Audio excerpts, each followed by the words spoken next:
What's up, everybody, and welcome back to another wonderful Monday here. It's good to be back in front of you, and I've got something fun, I think, planned for today and for the rest of the week. It seemed that everybody's general consensus is that we would prefer to keep working with regionalism. No, I'm just messing with you. Most people decided that we should be working on creative writing, and I think we're going to be doing that in a few different ways this week. You're going to have a little bit of reading to do, but mostly what I want to be doing is creating, right? And actually, today we're going to have kind of a self contained lesson within just this Maven card. So, all your work will be done and turned in through Maven. Today, what we're going to be doing is we're going to be working on opening lines, which seems very weird and maybe a little specific, and it kind of is. Don't get me wrong; it's rather specific. But it is important. Think about how often we rely on that first line of your story. In fact, we rely on first lines a lot, right? We rely on first paragraphs a lot. When we're talking about writing a essay, we're like, we gotta hook them with the hook, the first line and the first paragraph, and get them engaged. When it comes to a story, we have the hook, and we have to get them engaged and working with whatever we're trying to put in front of them. Get them to believe and engage with that material.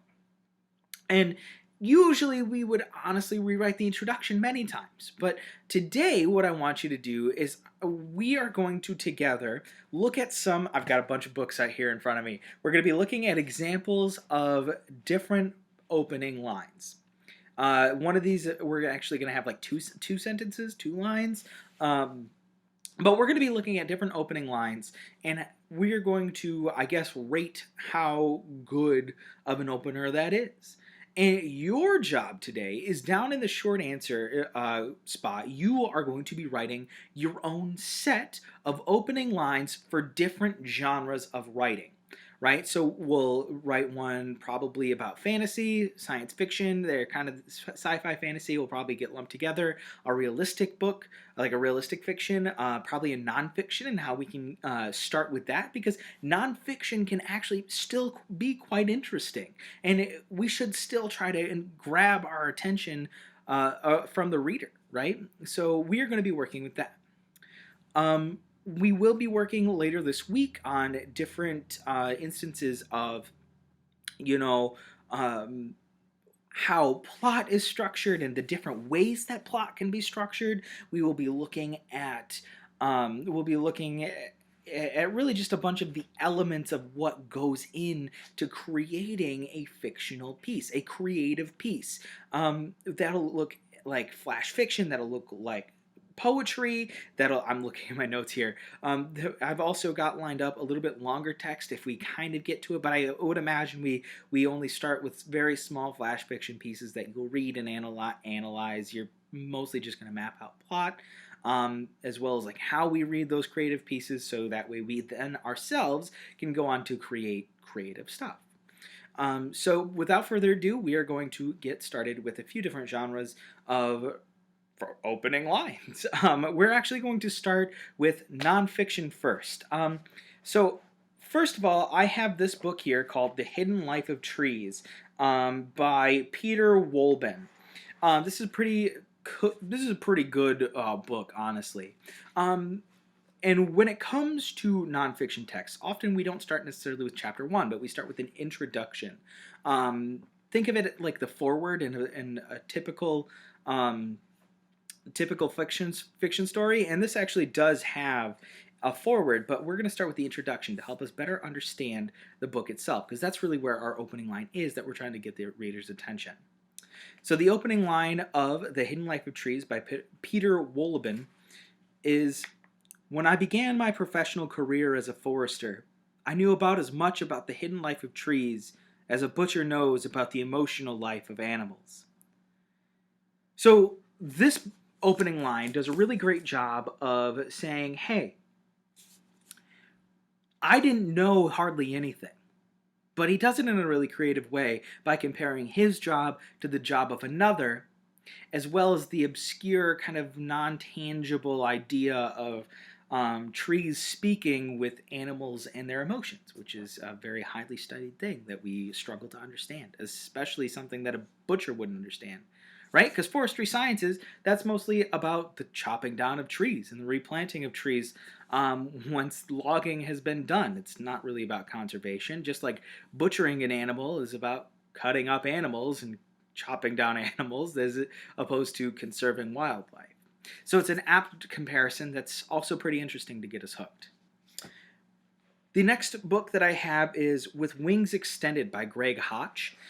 This book is also a nonfiction book, so we will be starting with a first line within the introduction itself. Now, this is actually kind of set up pretty cool, this book right here, because we start with excerpts from various other texts, but the first line of the text itself is, "This is the most beautiful duck on earth."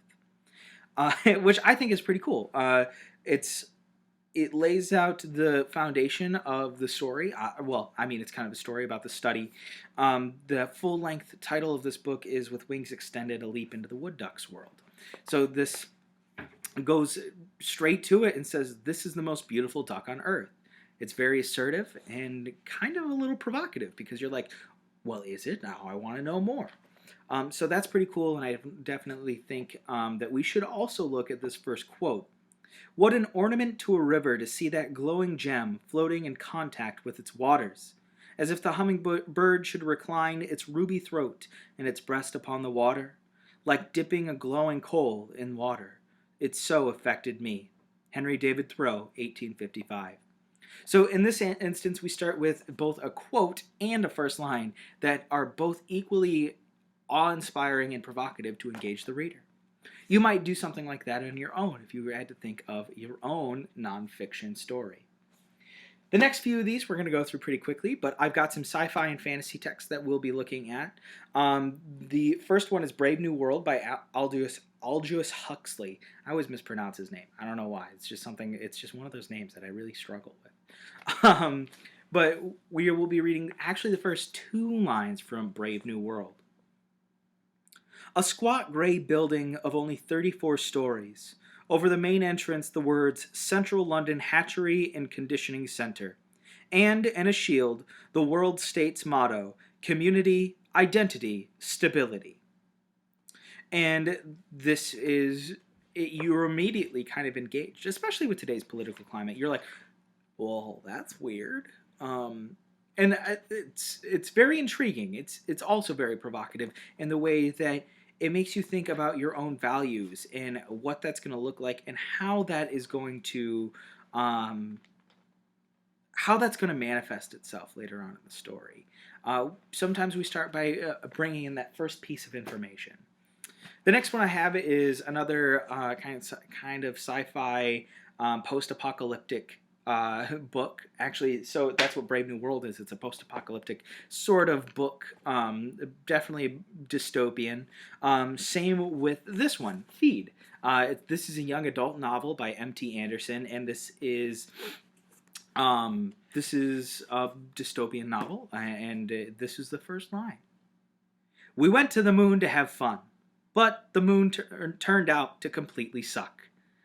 Now, is that not just an amazing opening line? We went to the moon to have fun, but it turns out the moon sucks. I want to know more about the moon. I want to know where this is going. Does this take place on the moon? It's kind of a fun way to introduce setting and time and place, because obviously we can't go to the moon. So does this even take place on Earth in our solar system with humans? I don't know. So maybe think about giving people a bit of information that misdirects them, that they then need to uncover in the future. This next book I have is Born by Jeff Vandermeer. This is actually a book that I just picked up this week, so I'm only about 30 pages into it, but I thought this first line was pretty fun. "I found Born on a sunny gunmetal day when the giant bear Mord came roving out near our home."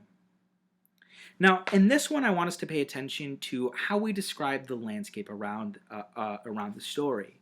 We actually describe the day as sunny and gunmetal, which I think is kind of oxymoronic, right? Gunmetal is this very deep gray-blue color, but it's still sunny and bright, so we kind of get this paradoxical lineup where we have these two things that are antithetical to each other, sunny but also dark, yet it still kind of has that blue-gray sheen to it. So I think that's super interesting on how we set up the world around it, around the story in just one setting, one sentence. So maybe something you could write looks a lot closer to this, where you give us a description of the world itself, but you describe it in a way that's unique and unexpected. This other book I have is called The Last Days of Krypton by Kevin J. Anderson. I don't know if this will show up on the screen. It's kind of like a holographic cover.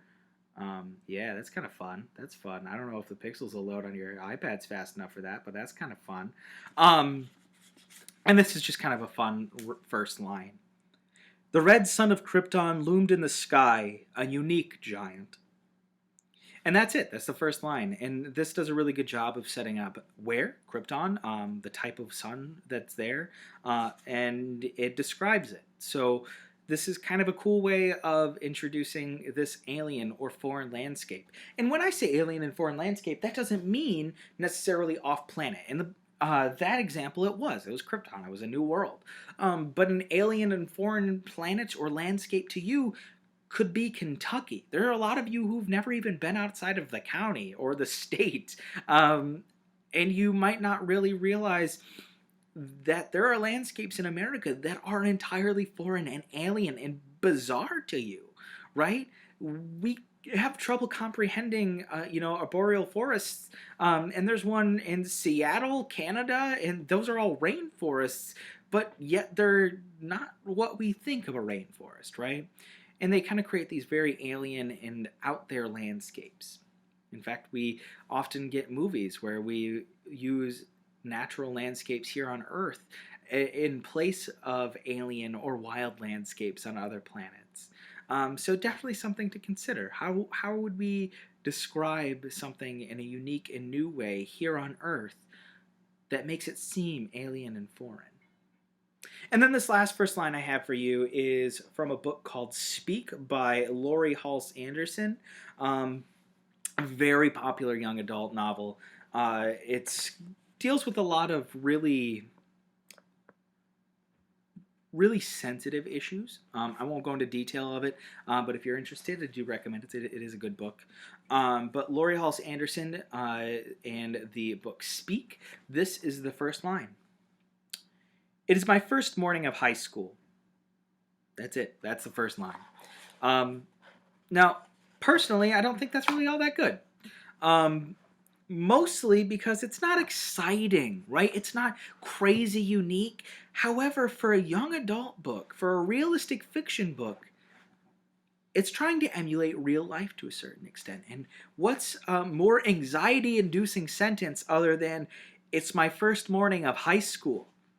I think we can probably all remember that first day we moved up to the high school from the middle school, and we were like, I am terrified of all these very large seniors, and of which you now are. And that in of itself can be, a very interesting way to go, especially with realistic fiction. We might have this weird relationship with something completely mundane, right? Something mundane can be provocative, anxiety-inducing. When I say the word provocative, I mean it emotes something from inside of us. It gives us a very strong feeling. It provokes a feeling from us. And that is the goal of your first line. Provoke a feeling from your reader. And that's your job today.